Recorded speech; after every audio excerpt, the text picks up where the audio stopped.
aqui. Bom dia, meu nome é Brena, sou professora de língua portuguesa e vou trabalhar com vocês nos próximos dias. Na última aula nós vimos o tema do CMSP lá, né?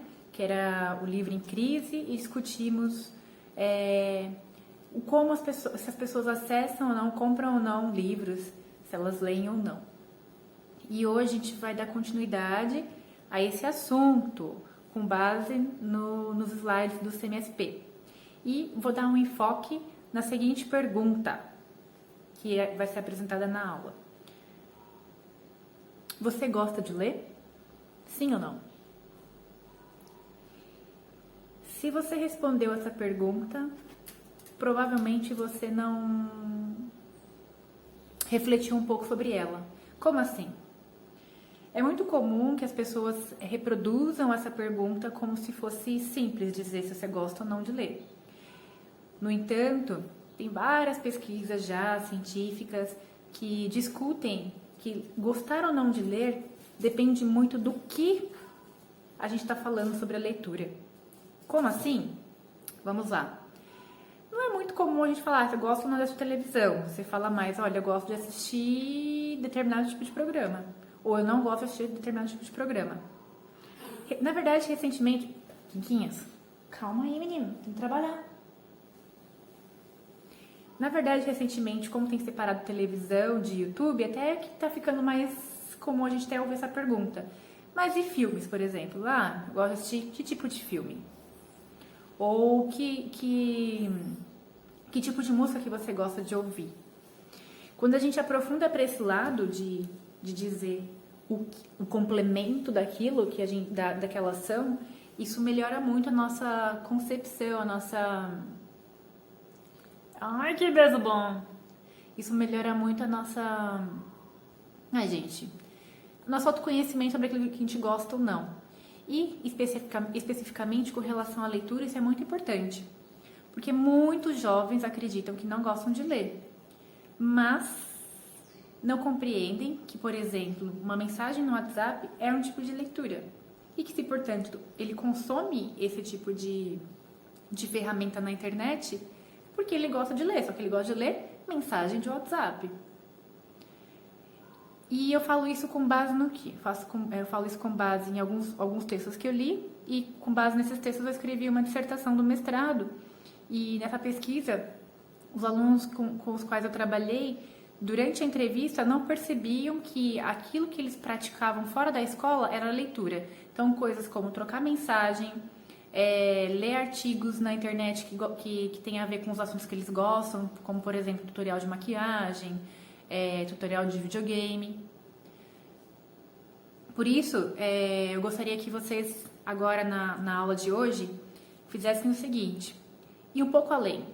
Mais do que dizer se você gosta ou não de ler, coloque assim, faça uma tabelinha aqui e coloque o que você não gosta de ler. Não gosta de ler. Deste lado você vai colocar aquilo que você gosta de ler. O que você gosta de ler. Nessa parte vai dar um pouquinho mais de trabalho, porque talvez você não esteja habituado a pensar no quanto que você lê diariamente. Então eu vou ajudar vocês a pensarem agora, vamos lá. E aí? Ler placa? Tem gente que gosta. Ler bula de remédio, ler mensagem da internet, ler memes, ler um livro de romance policial, ler livro de suspense, ler poema, ler um poema de romance, ler um poema mais realista, ler letra de música, o que mais? Ler livros explicativos sobre determinados assuntos, como cuidar de cão mimado. Então vamos lá, quero que vocês explorem o máximo possível daquilo que vocês gostam de ler. E se tiver muita dificuldade de dizer que você gosta de ler, você vai criar uma outra tabelinha aqui do lado, colocando assim, o que eu costumo ler. Porque às vezes você não gosta de ler, mas você costuma ler. Então, por exemplo, e-mail no seu trabalho, para quem já trabalha sei lá, ou ajuda alguém em casa que precisa acessar e-mail. Você precisa ler as mensagens da escola durante a pandemia para fazer o estudo à distância. Você lê o livro didático. Então, são ou duas tabelas, ou são... Não, na verdade...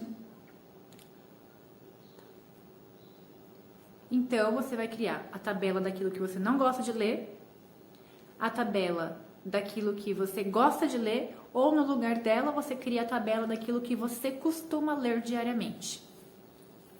Tudo bem?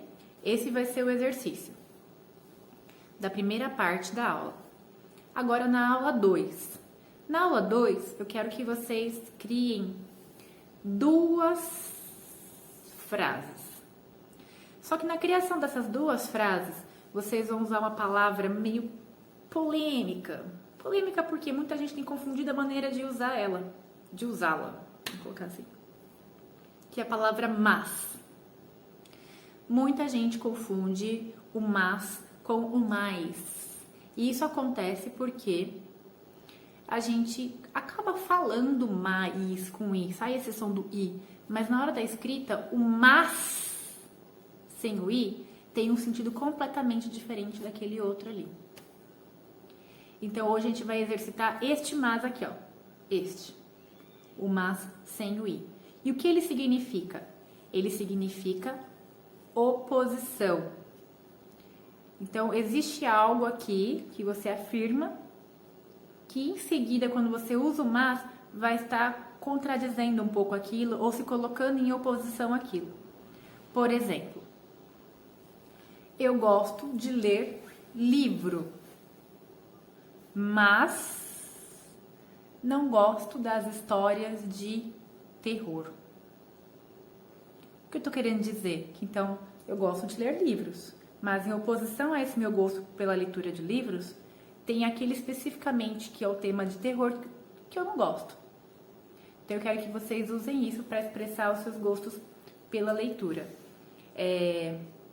Eu gosto de ler e-mail, mas eu não leio todos os dias. Ou então, eu não gosto de ler coisas da escola, mas eu preciso ler para estudar e melhorar o meu desenvolvimento. Outro exemplo, eu não gosto de mandar mensagem no WhatsApp, mas acabo mandando para me comunicar com os meus amigos. Você vai criar então 2 frases utilizando a conjunção, que é essa palavrinha, mas, que significa oposição.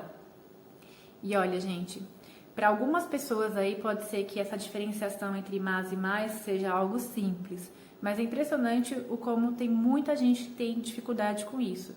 Por isso, exercite, reflita sobre isso e, caso seja fácil para você, compreenda que essa confusão acontece justamente porque nós confundimos a maneira como nós falamos com a qual nós escrevemos. Beleza? Então, a aula de hoje foi sobre a concepção de leitura, de gostar ou não de ler, para a gente complementar e ir um pouco além nesse raciocínio. E no segundo momento, nós trabalhamos com a conjunção mas, que significa que tem a carga semântica, tem o poder de colocar uma ideia que nós dissemos antes em oposição. Ou melhor dizendo, uma ideia que vem depois em oposição àquela primeira. E que essa palavrinha mas se chama conjunção. Tudo bem? Então, até a próxima aula. E lembrando que essas aulas são com base no conteúdo do CMSP da semana que eu posto os vídeos. Obrigada e até a próxima. Tchau, tchau.